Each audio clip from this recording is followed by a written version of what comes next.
Hi hello नमस्कार, मी प्रतिमा परियाण मॉममध्ये तुमचं सगळ्यांचं मनापासून स्वागत करते. तर दुपारच्या वेळेला आम्ही सगळे बाहेर निघालो होतो. मुलांना ठेवलं होतं घरी कारण बाहेर खूप ऊन होतं आणि आम्हाला जायचं होतं थोडं शॉपिंगला, कारण आई माझ्यासाठी आणि बहिणीसाठी साडी घेणार होती. तर तिला काय साडी घ्यायचं आहे का ड्रेस घ्यायचं आहे हे तिथे गेल्यानंतर करेल चॉईस. आता बघू कसं भेटते. तर सर्वात मोठ्या दुकानामध्ये पहिलं आम्ही देऊळगावमधल्या गेलो कारण तिथं साड्या छान असतात म्हणून. पण ह्यावेळेस काय झालं ना की एकही साडी आम्हाला पसंत पडली नाही. त्यानंतर आम्ही ड्रेस सेक्शनला गेलो, तिथेसुद्धा आम्हाला ड्रेस पसंत पडेना. मग नंतर आम्ही दुसऱ्या दुकानामध्ये जायचं ठरवलं. बघूया आता भेटतोय की नाही.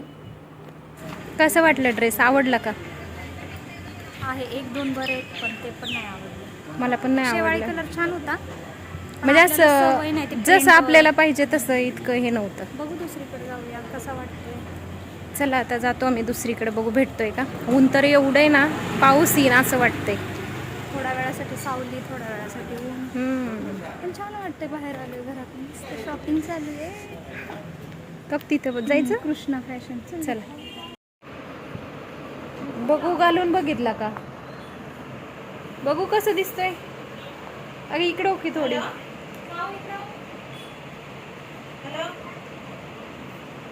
कलर दुसरा नव्हता. सकाळी आम्ही ना साडी बघण्यासाठी गेलो होतो पण आम्हाला पसंत नाही पडली. संध्याकाळच्या वेळेला आई आणि बहीण गेले होते शॉपिंगला, तर तिने प्रेमसाठी हा शर्ट घेतला, आईने तिच्यासाठी गाऊन घेतला. त्यानंतर मग श्लोक इथं बघू शकताय झोपलाय कारण त्याने चिंगम खाल्ला होता आणि चिंगम खाऊन तो गिळला चिंगम. तर सगळ्यांना एवढं टेन्शन आलं होतं ना, सगळे इतके टेन्शनमध्ये होते. पहिलं त्याला आम्ही लगेच हॉस्पिटलमध्ये घेऊन गेलो कारण आम्हाला भीती वाटायला लागली, तो आतड्याला वगैरे चिकटला तर किंवा पोटात गेला तर कसं काय होणार. म्हणून मग आम्ही लगेच दवाखान्यामध्ये घेऊन गेलो, त्याला डॉक्टरांना दाखवलं. डॉक्टर म्हणले काहीच टेन्शन नाही. पण त्याच्या अगोदर आम्हाला इतकं टेन्शन आलं होतं ना, सगळ्यांना फोन करून जाम झालं होतं. बहीण तर लय टेन्शनमध्ये होते, आई तर रडायलाच लागली. पण डॉक्टर काय नाही होणार म्हटल्यावर जरा धीर आला. आणि त्यानंतर मग आम्ही परत एक्सरे काढायला गेलो कारण आमचं मन राहतच नव्हतं, बहिणीचं पण राहत नव्हतं. म्हणून म्हणलं काढून घ्यावं कारण जर त्यामध्ये काही दिसला चिंगम वगैरे कुठं चिकटलेला, पण काहीच नव्हतं, सगळं क्लिअर आलं. त्यामुळे जरा वेळेस थोडा अजून पण धीर आला. त्यानंतर मग आम्ही घरी आलो. येतात आईस्क्रीम घेत कट्टू दिवस दुसरा. तर हा दुसऱ्या दिवशीचा व्हिडिओ आहे. आणि श्लोकला आहे ना असं तर लय आंघोळीचा कंटाळा आहे, पण शावर म्हटलं की त्याला खूप आंघोळ करावी वाटत होती. तो 2 टाईम आंघोळी इथं करत होता, त्यामुळे तो स्वतःच आंघोळ शावरने करत होता. त्याची मजा वाटत होती म्हणून मी शूट घेतलं. उद्या आई जाणार आहे आणि लवकर काय परत येणार नाही, त्याच्यामुळे म्हटलं की नॉनव्हेज तर सारखंच असतं. आज व्हेज खाणाऱ्यांसाठी स्पेशल भाजी असणार आहे. आज मी मासवडी बनवते आहे, रस्सा. आणि चला आता मी तुम्हाला दाखवते त्यासाठी काय काय लागते. तर खडे मसाले मी भाजून घेतलेत. खडे मसाल्यामध्ये वेलची, दालचिनी, लवंग, मिरी आणि तेजपत्ता, जिरी, तर एवढं सगळं भाजून त्यामध्ये धनेसुद्धा भाजलेले आहेत. त्यानंतर मग तीळ, खसखस आणि खोबरं हे सुद्धा सगळं भाजून घेते मी. चांगलं एकदम लालसर खोबरं आपल्याला भाजून घ्यायचं आहे. त्यानंतर कढईमध्ये 1 चमचा मी तेल वापरले आणि तेलामध्ये आता मी कांदासुद्धा चांगला शालो फ्राय करून घेणार आहे. कांदा चांगला गुलाबी रंगावर येईपर्यंत आपल्याला परतून घ्यायचा आहे. आणि त्यानंतर मग त्याच्यामध्ये आपल्याला थोडेसे शेंगदाणे टाकून पण आपल्याला भाजून घ्यायचं आहे. तर काय काय साहित्य लागतं ना, हे सगळं साहित्य मी तुम्हाला दाखवते आहे. मासवडीसाठी काय साहित्य लागतं आणि इतकी छान आणि टेस्टी लागते ना. जे लोक नॉनव्हेज खात नाही ना त्यांची ही भाजी प्रिय आहे, त्याच्यामुळे त्यांच्यासाठीच खास हा व्हिडिओ असणार आहे. खूप दिवसातून व्हेज आणि खूप सुंदर अशी रेसिपी येते, त्यामुळे बघायला विसरू नका.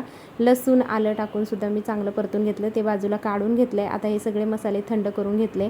त्यानंतर मिक्सरच्या भांड्यामध्ये मी पहिल्यांदा गरम मसाला वाटून घेते आहे, तर अशी पावडर करून घ्यायची आपल्याला. त्यानंतर तीळ, खसखस आणि खोबरं हे सुद्धा आपल्याला त्याच्यामध्येच बारीक करून घ्यायचं आहे, तर ते मी काढले बाजूला. त्यानंतर मिक्सरमध्ये कोथिंबीर, कांदा, शेंगदाणे, आलं, लसूण हे सुद्धा बारीक करून आणि हे जे बाकीचं साहित्य वाटून घेतलं होतं ते सुद्धा एकत्र करून असा आपल्याला कोरडाच मसाला वाटून घ्यायचा आहे. पाणी न घालता, तेल न घालता हा मसाला असाच वाटून घ्यायचा आहे.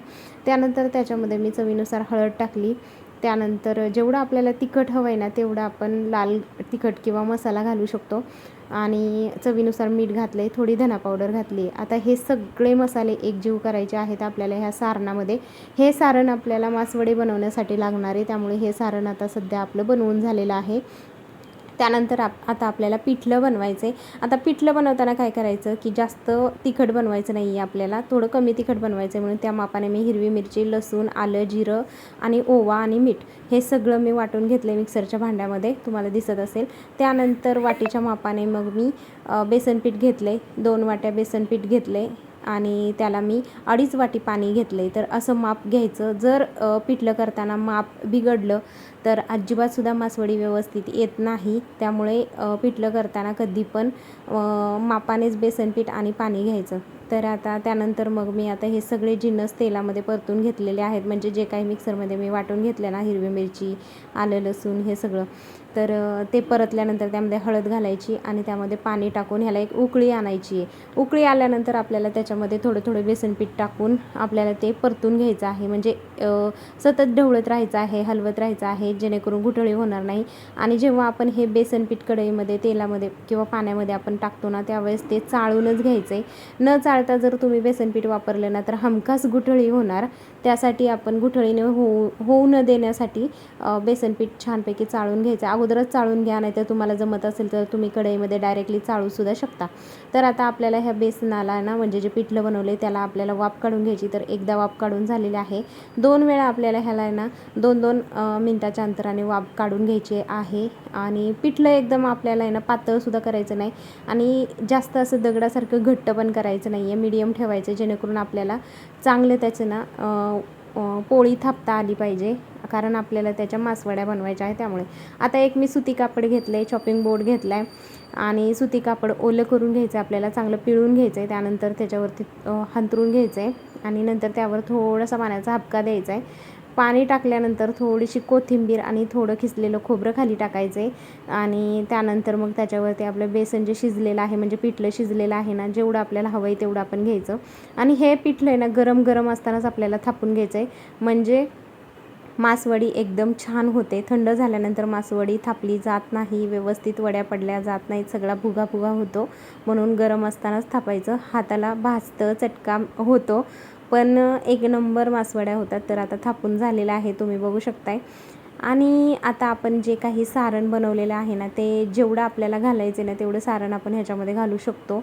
तर मी भरपूर असं सारण मासवडीमध्ये भरलेलं आहे. वरून थोडंसं खोबरं पेरलेलं आहे, थोडी कोथिंबीर पेरली आहे आणि आता मासवडीचा आकार आपल्याला त्याला माशावानी आकार द्यायचा आहे. त्याच्यामुळे अशा प्रकारे मी त्याला दाबून घेते आहे आणि रोल रोल करत त्याला असं माशाच्या आकाराने आपल्याला थापून घ्यायचं आहे आणि व्यवस्थित अशा वड्या पडतात, व्यवस्थित अशी मासवडी तयार होते.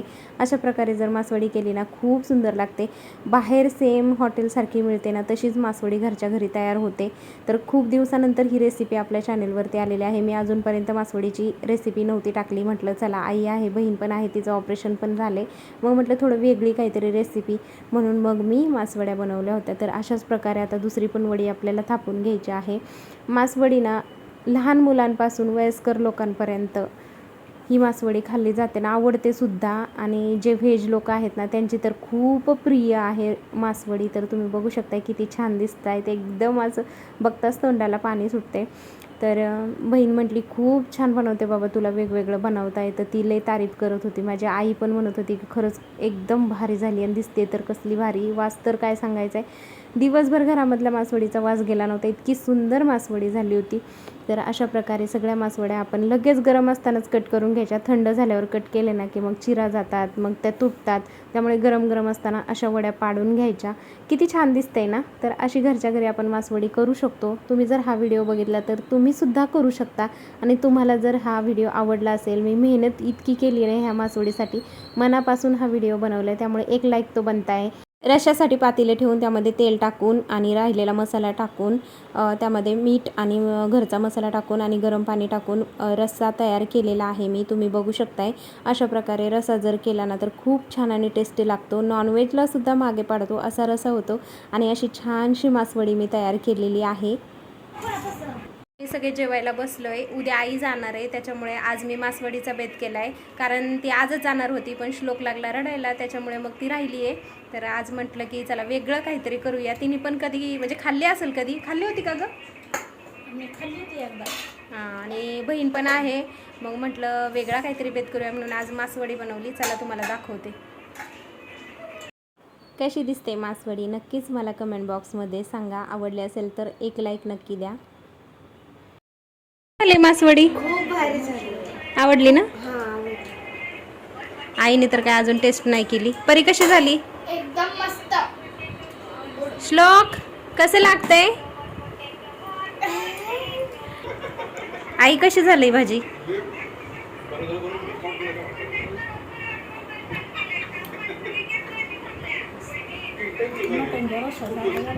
ठीक नाही अजून.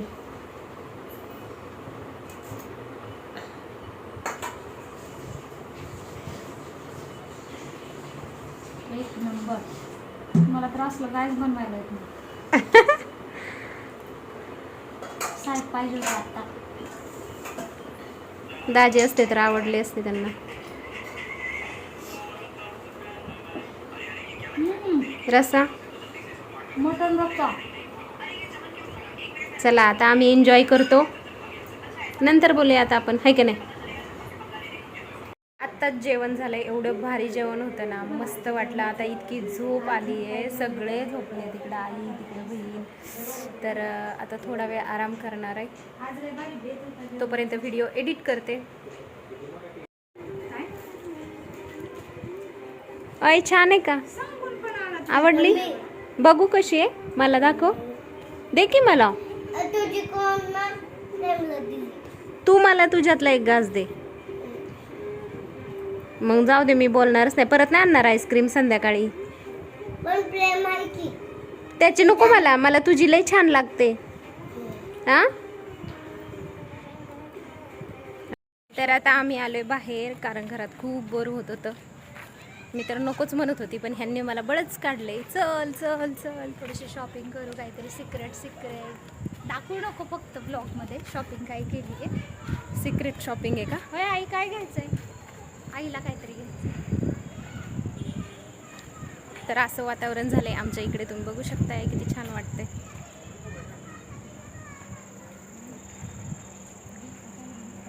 दुपारपासून श्लोकचं चाललं होतं की मावशी फ्रेंच फ्राईज बनव म्हणून. मग संध्याकाळच्या वेळेला फ्रेंच फ्राईज बनवले. हे मुलांना खूप आवडले, कारण खूप भारी झाले होते.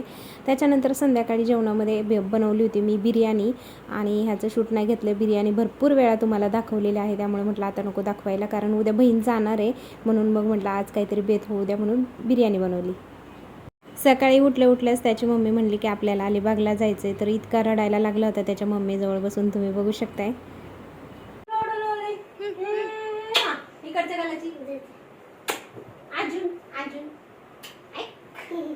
चाललं तू? आयो पडले मी. चाललं काय? नको ना जाऊ. परत येतो म्हणा दिवाळीला. मी येते की परत सोडायला तुला शाळा भरताना. राखी येते तोपर्यंत ना, दिवाळीत परत येऊ. आणि इथून मावशीला घेऊन आजीकडे जायचं. चला सर, सगळे फ्रेंड्स वाट बघतायत तुझे, माहिती? सगळे आले आपला. पप्पा किती वाट बघतायत. पप्पा सायकल आणायची नवीन. उद्याच सायकल, लगेच उद्याच. आई शपथ, श्लोकला नवीन सायकल आणणार तुम्ही? अरे सुट्टी लागली ना परत दिवाळीची, मग यायचं. श्लोक ऐक ना, पिंक कलर सुट्टी लागल्यावर यायचं. सुट्टी अगं त्याचं जॉकेट बर किती. रेनकोट राहिला ना दादाचा पावसात जायला.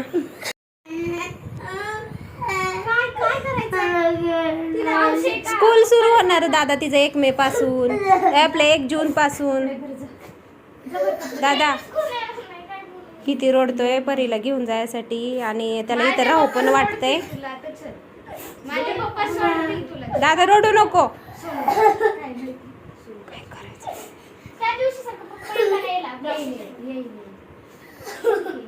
मम्मी येईल, तिला अलिबागला नाही यायचं नाही काय? रडू नको, रडू नको. गुड बॉय ना तू.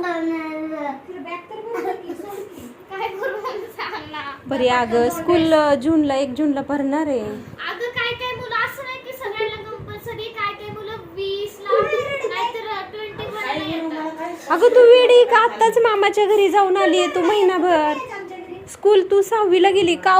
तुला मी जर म्हणलं इथं राहा 15 दिवस 10 दिवस, तू राहशील? स्कूल सुरू व्हायचं असल्यावर 4 दिवस स्कूल सुरू होणार आहे. बघ काऊला किती शाळेचं ही आहे बघ. आणि एक आठवड्यानं होमवर्क नसतो आम्हाला एक आठवड्यात सुरुवातीचे. यांना कळतंय नाही लावायचं. 1 जूनला शाळा भरणार आहे. गुरुजीला वाढदिवस सुरू. कोहिनी का अभ्यास असतो. लय लांब आहे 3 तास प्रवास. नको परीला काहीच वाटा नाही शाळेचं.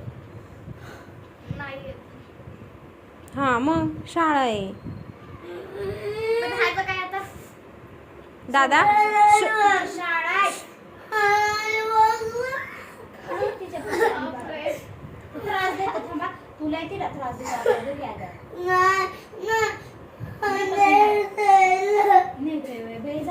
कपडे.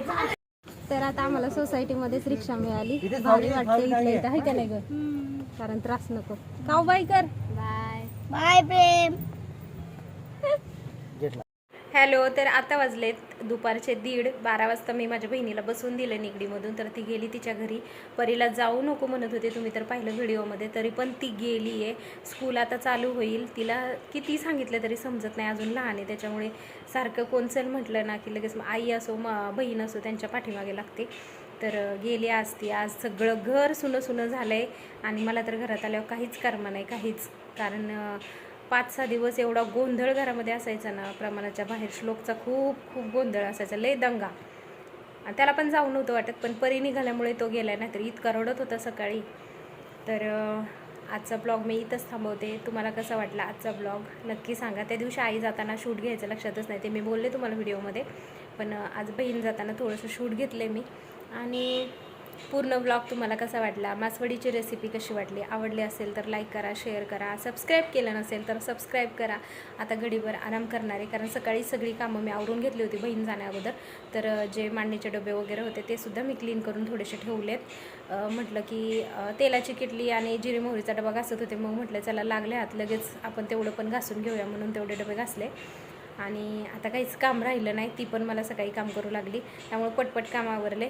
तर आता थोडा आराम करते आणि चलो भेटूया नेक्स्ट ब्लॉगमध्ये. तोपर्यंत बाय. आता तुम्हाला श्लोक काय ब्लॉगमध्ये दिसणार नाही. आता डायरेक्ट दिवाळीलाच तो तुम्हाला ब्लॉगमध्ये दिसेल.